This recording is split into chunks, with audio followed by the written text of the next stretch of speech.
हाय। Hello. आप सब कैसे हैं? आपका स्वागत है एकता अकेडमी की हिंदी क्लासेस में।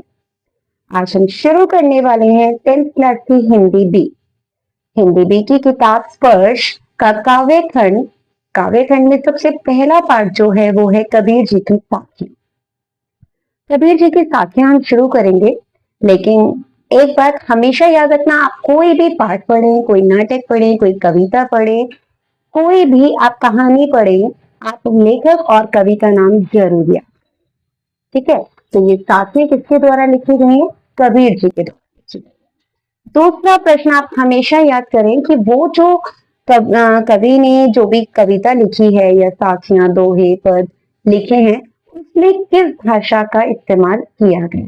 तो कबीर जी की साखियां कौन सी भाषा में लिखी गई है या कबीर जी की भाषा कौन सी थी? तो आपको ये बता देती हूँ कि कबीर जी ना बहुत यात्रा किया करते थे, इधर उधर जाया करते थे, तो उनकी भाषा जो थी ना वो मिली जुली भाषा थी।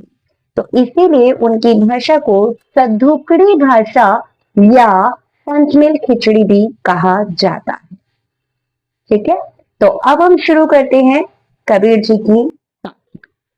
पहली साखी है, ऐसी बाणी बोलिए, ऐसी बाणी बोलिए, मन का आपा खोए, अपना तन शीतल करे और इनको सुख होए।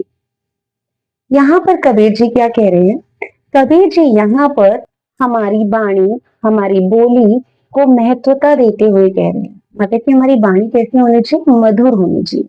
तो मधुर वाणी को महत्वता देते हुए कहते हैं कि ऐसी वाणी बोली, कि हमें ऐसी वाणी बोलनी चाहिए, ऐसी बोली बोलनी चाहिए कि मन का आपा होए। आपा का अर्थ होता है अहंकार, कि हमारी बोली ऐसी होनी चाहिए, हमारी वाणी ऐसी होनी चाहिए कि हमारे मन का जो अहंकार है वो खत्म हो जाए, वो नष्ट हो जाए। मतलब हमारी बोली से, हमारी वाणी से कभी भी अहंकार ना झलके। अपना तन शीतल करे, अपना तन शीतल करे मतलब कि जब हम मध्य पाणी में बोलते हैं तो हमारा तन तो शीतल होता ही है, मतलब कि हमारा तन मन हमेशा स्वस्थ रहता है, शीतल रहता है, या फिर हमें एक आत्मिक सुख प्राप्त होता है। ठीक है ना, जब हम कोई अच्छा काम करते हैं, जब हम किसी की मदद करते हैं, तब हमें एक आंतरिक, एक आत्मिक सुख प्राप्त होता है, खुशी मिलती है। तो वही जब हम मधुर वाणी बोलेंगे तो हमें अपना तन शीतल करे, कि मतलब हमें आत्मिक सुख प्राप्त होता है, आंतरिक सुख प्राप्त होता है, और इनको सुख होए, और हमारी मधुर वाणी को सुनकर दूसरों को भी सुख प्राप्त होता है, अच्छा लगता है। मतलब इसमें कबीरदास जी कहते हैं कि हमें अपने मन का अहंकार जो है उसे त्याग कर ऐसी भाषा का प्रयोग करना चाहिए जिससे हमारे तन मन का सभी मतलब की खुशियां प्राप्त हो, तन मन स्वस्थ रहे, और दूसरों को भी कोई कष्ट ना हो, दूसरों को भी सुख प्राप्त हो। ठीक है, ये तो थी पहली साखी की व्याख्या।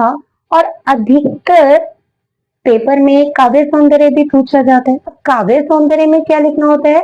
हमें दो पक्ष लिखने होते हैं, एक भाव पक्ष और दूसरा कला पक्ष। भाव पक्ष में आपको जो व्याख्या हम करते हैं ना, व्याख्या के आधार पर बताना होता है कि कवि क्या बताना चाहते हैं। वो एक या दो पंक्ति में बताते हैं। जैसे कि इसमें मैंने आपको कहा कि वाणी की मधुरता का महत्व दिया गया, जो हमारी वाणी है, हमारी बोली है, उसके महत्व को बताया, ये है भाव।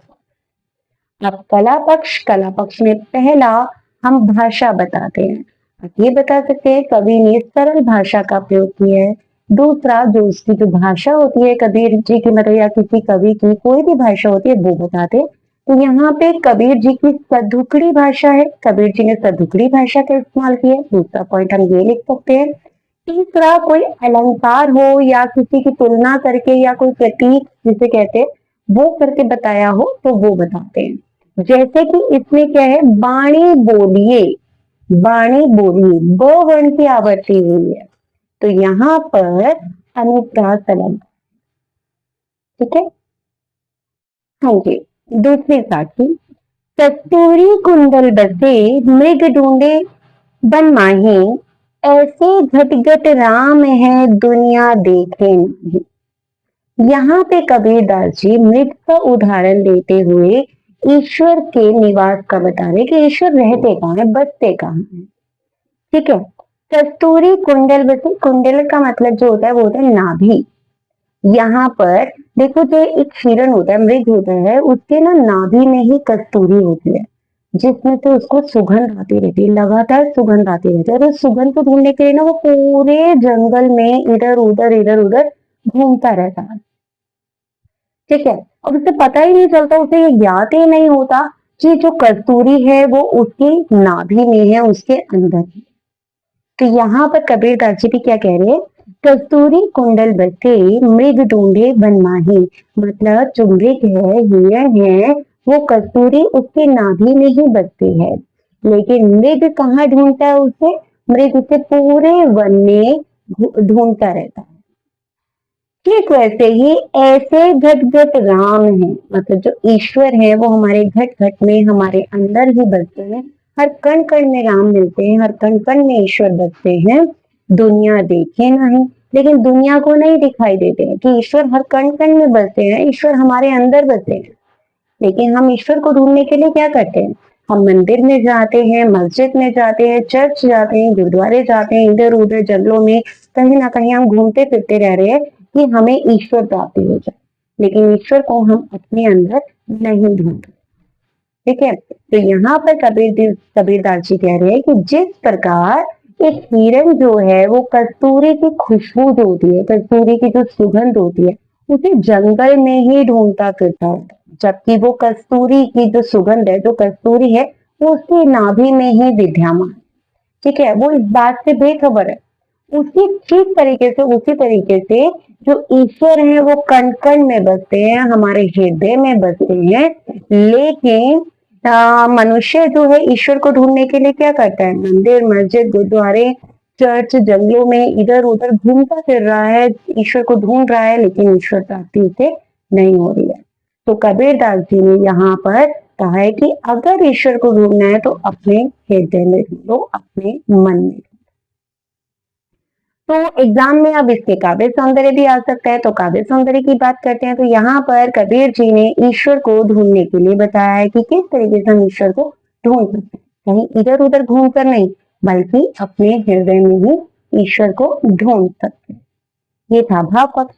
अब कला पक्ष। कला पक्ष यहाँ पे सबसे पहला सरल भाषा है, दूसरा सद्रुपड़ी भाषा है, तीसरा यहाँ पर कस्तूरी कुंडल क वर्ण की आवृत्ति हुई है, इसीलिए यहाँ पर अनुप्रास अलंकार है। हाँ जी। अब तीसरी साखी, जब मैं था तब हरि नहीं, जब हरि है मैं नहीं, तब अंधियारा मिट गया जब दीपक देखा माही।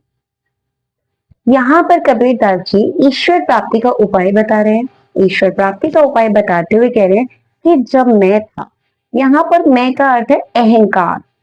जब मैं था तब हरि नहीं, मतलब कि जब मुझ में अहंकार था ना, तब ईश्वर की प्राप्ति नहीं हुई, तब ईश्वर कहीं मिले ही नहीं।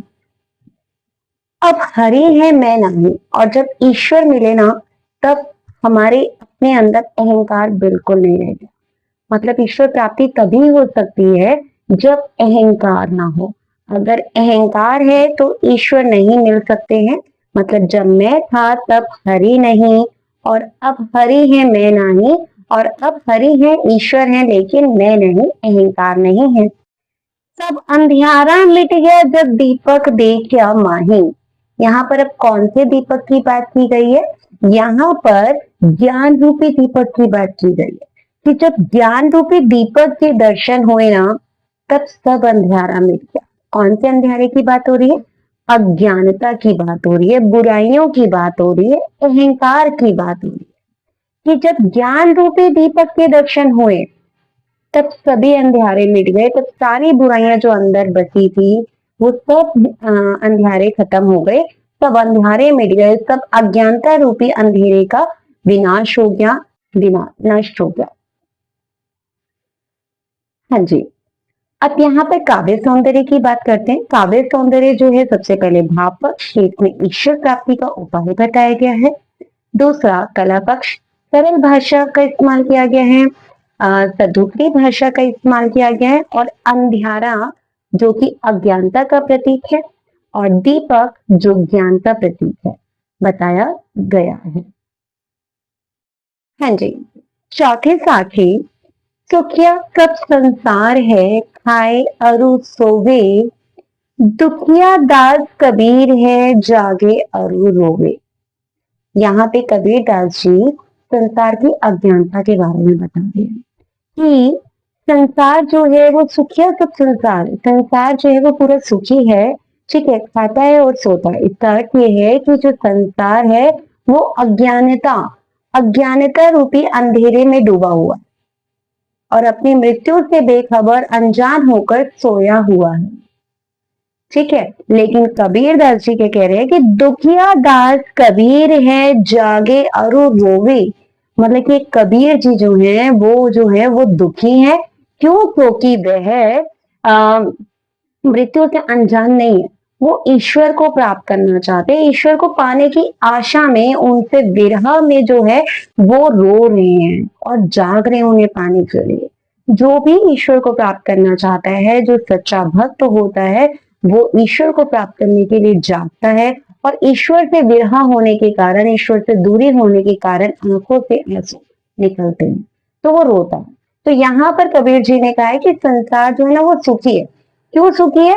यहाँ पे एक तरह से व्यंग्य किया हुआ है, ठीक है। वो सुखी है कि वह मृत्यु से बेखबर है, अनजान होकर खोकर सो रहा है, ठीक है। और कबीर दास जी का कहना है कि मैं दुखी हूँ क्योंकि मैं ईश्वर को पाना चाहता हूँ, ईश्वर को पाने की चाहत में मैं रो रहा हूँ और जाग रहा हूँ, ठीक है। काव्य सौंदर्य में भी वही है कि यहाँ पर ईश्वर को प्राप्त करने के लिए बताया कि जो एक सच्चा भक्त होता है वो जागता है और दुखी रहता है, और संसार जो है वो अपनी मृत्यु से बेखबर होकर सो रहा है। ये था भाव पक्ष। अब कला पक्ष की बात करें तो कला पक्ष यहाँ पर वही सरल भाषा, सहज भाषा और सधुकड़ी भाषा का इस्तेमाल किया गया है। हाँ जी, अब पांचवी साखी, विरहा भुवंगम तन बसे, मंत्र न लागे कोई, राम वियोगी न जीवे, जीवे तो बोरा होई। अब यहाँ पर कबीर दास जी ने क्या कहा है कि विरहा भुवंगम, भुवंगम का अर्थ क्या होता है? सांप, ठीक है। और विरह क्या होता है? जब हम अपने किसी प्रेमी से, या जो हमारे बहुत ही हमारे नजदीक है दिल की, ठीक है, और हम अगर उससे दूर हैं और उसकी दूरी में जब हम तड़पते हैं तो वो विरह होता है। उसी तरीके से जो सच्चा भक्त होता है वो ईश्वर से दूरी पर वो विरह महसूस करता है क्योंकि वह तड़प रहा होता है, ठीक है। तो कबीर दास जी कहते हैं कि जब मनुष्य अपने मन से, अपने हृदय से, जब अपने हृदय में, अपने मन में वे अपनों के बिछड़ने का गम जो होता है ना वो विरह होता है, और वो विरह जो होता है वो सांप बनकर मतलब कि डस रहा होता है, ठीक है। तो ये क्या बताया कि जो विरह का जो गम है, यहाँ पर ना विरह को ही भुवंगम कहा है कि विरह भुवंगम तन बसे, कि मतलब कि जो विरह रूपी जो सांप है ना वो तन में बसा हुआ, कि मतलब कि जो अपनों से दूरी का जो गम जो है ना वो सांप बनकर वो मतलब अंदर ही अंदर हमें डस रहा, ठीक है। तो देखो जब सांप का जो विष होता है ना, जब सांप डस लेता है, जब विष जब उसका धीरे धीरे धीरे धीरे पूरे शरीर में जब फैल जाता है ना, तो चाहे कोई भी मंत्र पढ़ो, कोई भी दवा करो तो वो काम नहीं करती।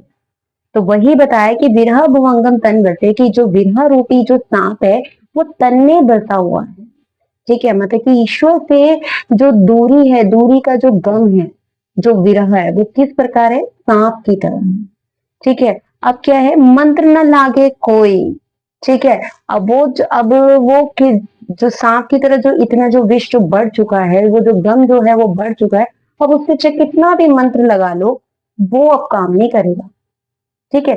ठीक उसी तरीके से क्या बताया है कि राम वियोगी ना जीवे, जो ईश्वर से विरह जो है ना, जो सच्चा भक्त होता है उस विरह में वो जी ही नहीं सकता। जीवे तो बोरा हुई, और अगर जी भी रहा होता है ना तो उसकी हालत कैसी होती है? बोरा जाती है। बोरा जाना का मतलब क्या होता है? पागल हो जाना, उसकी पागल जैसी हालत हो जाती है, ठीक है। तो यहाँ पर अगर हम काव्य पक्ष की बात करें, मतलब काव्य सौंदर्य की बात करें, तो भाव पक्ष है कि राम वियोगी जो भक्त होता है, जो ईश्वर वियोगी जो भक्त होता है उसकी हालत अपने ईश्वर से दूरी होने पर जो है वो उसकी हालत पागली रूप की हो जाती है। कला पक्ष, यहाँ पे भाषा सरल है, सहज है और सधुकड़ी भाषा का इस्तेमाल किया गया है। तीसरा, यहाँ पे विरह भुवंगम, विरह जो है वो उपमेय है, भुवंगम जो है वो उपमान है। जब उपमेय और उपमान में अत्यंत समानता बता दी जाती है तब वहां पर रूपक अलंकार होता है। तो यहाँ पे विरह भुवंगम में रूपक अलंकार का इस्तेमाल किया गया है। हाँ जी, छठी साखी, निंदक नेड़ा राखिए आंगन कुटी बंधाई, बिन साबण पानी बिना निर्मल करे सुभाई। यहाँ पे कबीरदास जी निंदक, निंदक अर्थ मतलब है कि निंदा करने वाला, यहाँ पे कबीरदास जी निंदक निंदा करने वाले के महत्व को दर्शा रहे हैं। क्या कह रहे हैं कि निंदक नेड़ा राखिए, कि निंदक जो होते हैं, जो बुराई करने वाले, तो नेड़ा, नेड़ा मतलब पास, नजदीक, उन्हें नजदीक रखना चाहिए। आंगन कुटी बंधाई, अगर हो सके ना तो उन्हें अपने आंगन में एक घर बनाकर, मतलब एक छोटी सी कुटिया बनाकर उन्हें बिठाना चाहिए। ठीक है, मतलब अपने पास ही, अपने नजदीक ही रखना चाहिए उन्हें। क्यों रखना चाहिए? बिन साबुन पानी बिना, मतलब कि बिना साबुन के, बिना पानी के, निर्मल करे सुभाए, मतलब कि हम अपना सुभाए मतलब स्वभाव, हम अपने स्वभाव को निर्मल कर सकते हैं, स्वच्छ कर सकते हैं। कैसे कर सकते हैं? देखो, जब कोई निंदा कर रहा होता है, जब कोई बुराई कर रहा होता है, अगर वो हम निंदा सुनते हैं, निंदा सुनते हैं मतलब हमारी कोई बुराई, कोई गलती बता रहे हैं, हमारी हमारी वो बुराई कर रहे हैं, ठीक है, और वो गलती अगर हम सुनते हैं और अगर धीरे धीरे धीरे धीरे हम अपने अंदर सुधार ले भी आते हैं, ठीक है, सुधार लेते आएंगे तो हम एक दिन, हमारे अंदर कोई बुराई नहीं रहेगी, मतलब कि बिना किसी साबुन और बिना किसी पानी के ना हम अपने स्वभाव को निर्मल रख सकते हैं, अच्छा बना सकते हैं। तो यहाँ पे कबीरदास जी ने निंदक को, मतलब कि बुराई करने वालों को हमेशा अपने पास रखने के लिए ही कहा है। तो काव्य सौंदर्य की बात करते हैं। काव्य सौंदर्य यहाँ पर वही कि भाव पक्ष हो जाएगा पहला, कि निंदक के महत्व को दर्शाया गया है। कला पक्ष, सरल भाषा का इस्तेमाल किया गया है, सधुकड़ी भाषा का इस्तेमाल किया गया है, और निंदक नेड़ा न वर्ण की आवर्ती होने के कारण यहाँ पर अनुप्रास अलंकार का इस्तेमाल किया गया है। अब सातवीं साखी, पोथी पढ़ पढ़ जग मुआ, पंडित भया न कोई, एक अक्षर पीव का पढ़े सुपंडित होई। यहाँ पे कबीरदास जी क्या कह रहे हैं? कबीरदास जी यहाँ पर ईश्वर प्रेम और ईश्वर भक्ति से ही हमें ज्ञान प्राप्ति हो सकती है, वो ये कह रहे हैं। कैसे कह रहे हैं? कि पोथी पढ़ पढ़ जग मुआ, कि पोथियां पढ़ पढ़ के, किताबें पढ़ पढ़ कर, मुआ मतलब कि मनुष्य जो है वो मर रहा है, ठीक है। पंडित भया न कोई, लेकिन आज तक कोई भी ज्ञानी नहीं बन सका, पूर्ण ज्ञान जिसे पूरा ज्ञान प्राप्त हो गया, ऐसा कोई नहीं बना। कि कितनी पोथियां पढ़ ली, पोथी पढ़ पढ़ के, मतलब कि रट्टा मार मार के, पोथियां पढ़ पढ़ के सब जो मनुष्य जो है वो मर रहे हैं, लेकिन कोई भी आज तक पूर्ण ज्ञानी नहीं बन सका है। एक अक्षर पीव का, और अगर एक अक्षर भी अगर हम अपने ईश्वर प्रेम में पढ़ लें, ईश्वर प्रेम का एक अक्षर भी अगर हम पढ़ लें, पढ़े सो पंडित होए, हम ईश्वर प्रेम का एक अक्षर पढ़कर भी जो है पंडित बन सकते हैं, मतलब ज्ञानी बन सकते हैं, ठीक है। तो यहाँ पर काव्य सौंदर्य की बात करते हैं। भाव पक्ष, भाव पक्ष की ईश्वर प्राप्ति, ईश्वर भक्ति से ही ज्ञान की प्राप्ति होती है, कबीर जी ने ऐसा कहा है। कला पक्ष, सरल भाषा का इस्तेमाल किया गया है, सधुकड़ी भाषा का इस्तेमाल किया गया है। तीसरा, पोथी पढ़ पढ़, यहाँ पे प वर्ण की आवर्ती की गई है, इसलिए यहाँ पर अनुप्रास अलंकार का इस्तेमाल किया गया। हाँ जी, आठवीं साखी, हम घर जालिया आपना, लिया मुराड़ा हाथ, अब घर जालो तात का, जे चले हमारे साथ। यहाँ पर कबीर जी क्या कह रहे हैं? यहाँ पर कबीर जी कह रहे हैं कि हम घर जालिया आपना, जालिया मतलब जलाना, कि हमने तो अपना घर जला लिया। यहाँ पर इस घर की बात नहीं हो रही है, इस घर में हम निवास करते हैं, रहते हैं। यहाँ पे उस घर की बात हो रही है जिस घर में, जिस हृदय में, मतलब घर मतलब रहने वाला घर नहीं, यहाँ पे हमारा हृदय, ठीक है, कि मतलब ऐसा हृदय, ऐसा मन जिसमें बहुत सारी बुराइयां होती हैं, ठीक है, जिसमें मोह माया होती है, जिसमें हमें अहंकार होता है, ठीक है, झूठ बोलना, लोभ, ये सब कुछ जो है सारी बुराइयां हमारे ही अंदर होती हैं, हमारे हृदय में होती है, ठीक है। तो कबीर जी ने यहाँ पर क्या क्या है कि हम घर जालियां आपन, ठीक है, कबीर जी कहते हैं कि हमने ना अपने ही हाथों से अपने घर को जला दिया है। लिया मुराड़ा हाथ, मुराड़ा का मतलब क्या होता है, मशाल, वो जो लकड़ी, जलती हुई लकड़ी होती है उसे मशाल कहते हैं, ठीक है। तो लिया मुराड़ा हाथ मतलब कि वो क्या कह रहे हैं कि हमने अपने हाथ में मशाल लेकर ना अपना ही घर जला लिया। यहाँ पे मशाल जो है वो ज्ञान की मशाल, ठीक है, यहाँ पे मशाल वो वाली मशाल नहीं है जलती मशाल, यहाँ पे ज्ञान रूपी मशाल की बात की गई है। मतलब कि जो ज्ञान रूपी मशाल जो होती है ना, वो जो ज्ञान होता है वो सब जगह पे प्रकाश कर देता है, रोशनी कर देता है। कहते हैं ना कि जब दिया जलाते हैं, मशाल जलाई, ठीक है, तो क्या होता है, अंधेरा दूर हो जाता है। ठीक उसी तरीके से जब ज्ञान आता है ना, तब सारी बुराइयों का विनाश हो जाता है, सब बुराइयां खत्म हो जाती हैं। तो कबीरदास जी कह रहे हैं कि लिया मुरारा हाथ, जब मतलब हमने ज्ञान रूपी मशाल हाथ में ली, तो उससे हमने अपने ही अंदर बन बसी हुई जो बुराइयां थी उनको खत्म कर दिया, उनका विनाश कर दिया।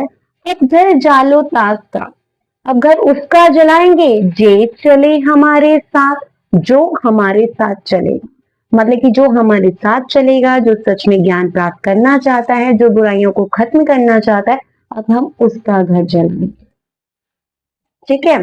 तो यहाँ पर मतलब कि कबीरदास जी कहते हैं कि मतलब कि उन्होंने ना अपने हाथों से ही अपने घर को जला दिया, मतलब उन्होंने मोह माया रूपी घर जो है, जो अज्ञानता रूपी घर जो है, जो बुराइयां रूपी घर जो है, ठीक है, उसको ज्ञान रूपी मशाल से जला दिया है, ठीक है। वो कह रहे हैं कि अब वो उसका घर जलाएंगे, अब वो उसकी बुराइयों का विनाश करेंगे, खत्म करेंगे उसकी बुराइयां, जो उनके साथ चलेगा, जो सच में बुराइयों को खत्म करना चाहता है, जो ज्ञान प्राप्त करना चाहता है, ठीक है।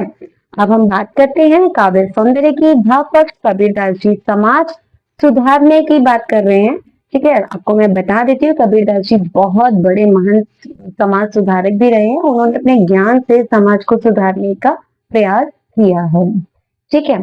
तो दूसरा, अब हम कला पक्ष की बात करते हैं। कला पक्ष यहाँ पे पहला सरल भाषा, सद्दुकड़ी भाषा, और तीसरा यहाँ पर घर जो है वो बुराइयों का प्रतीक है, मोह माया का प्रतीक है, और मशाल जो है वो ज्ञान का प्रतीक है।